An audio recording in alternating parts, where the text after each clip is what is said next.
the biggest issue for me personally within my Christian tradition is, well, let me put it this way. So there's a scholar by the name of Justo Gonzalez who writes a sort of an introductory Christian theology book. And in it, he identifies 3 strands of theology within the Christian tradition. I think the first one is Tertullian, who basically sort of a vision of God as this kind of ultimate being, of law, of punishment, of original sin, of atonement. And another, I think, maybe Irenaeus, is basically sort of talking about God as more like sort of a shepherd, as the human condition as one of bondage, and of salvation as something like liberation. So he's contrasting these different sort of theologies, and he follows them through history in the Christian tradition. The first one is 90% of Christian history. It's the dominant vision of God, this what I call classical theistic understanding of God, and the fundamental human problem is being one of sin and alienation from God, and therefore this notion of atonement and the necessary sacrifice of Jesus. I personally find that theology problematic. It's a conception of God that God sacrifices literally his own son, right? To me, it just doesn't resonate. Let me just put it that way. And so it was helpful to me in going to Vanderbilt Divinity School because at that point I'd been traveling all over the world and I'd sort of encountered, and I was as far from my Christian faith as I'd ever been. It was encouraging to me to go to Vanderbilt and discover that there was this whole tradition of theologians going at least back to Tillich, if not before, who were offering a different theology that I found resonated much more with the world I lived in and my understanding of human beings and so forth. So atonement theology is one that, if I could sort of drop that from my Christian tradition, I would. I don't find it resonates very much.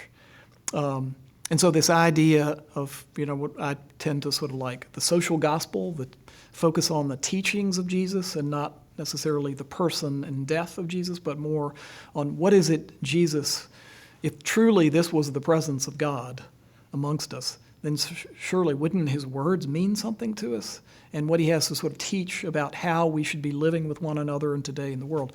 And so the social gospel is something that I'm sort of drawn to. And the reason we joined the church, we joined here in Winston-Salem, was precisely because the minister there sort of preached this social gospel.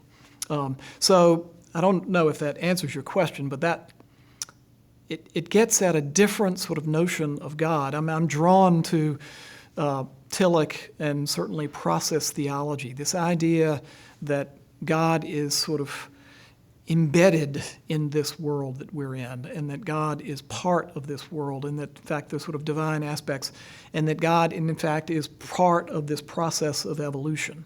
That, to me, sort of resonates with my experience. And I would just conclude by saying that, in the Buddhist tradition, there is this notion of the fundamental interdependence of all things. I sort of talked about that everything is fundamentally interrelated. To me, there's a theology in that. To me, there is a theology in if one could truly realize the fundamental interrelationship of all things, it would sort of, and this is a sort of Buddhism, it would naturally draw you toward goodness, righteousness, compassion, justice. That there's something in that from my own sort of simple way of thinking about God, that God is something like that.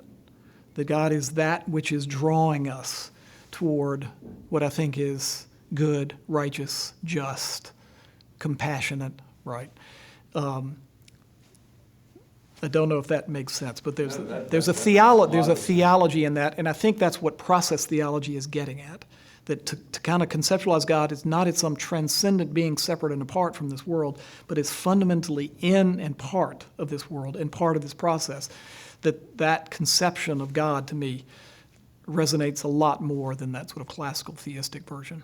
And I frankly think, that the reason some people, sort of are turning away from the church is because that classical sort of image, which is embedded in all of the liturgy and many of the hymns and many of the narratives, it's like it just doesn't resonate with their experience of reality as we know it.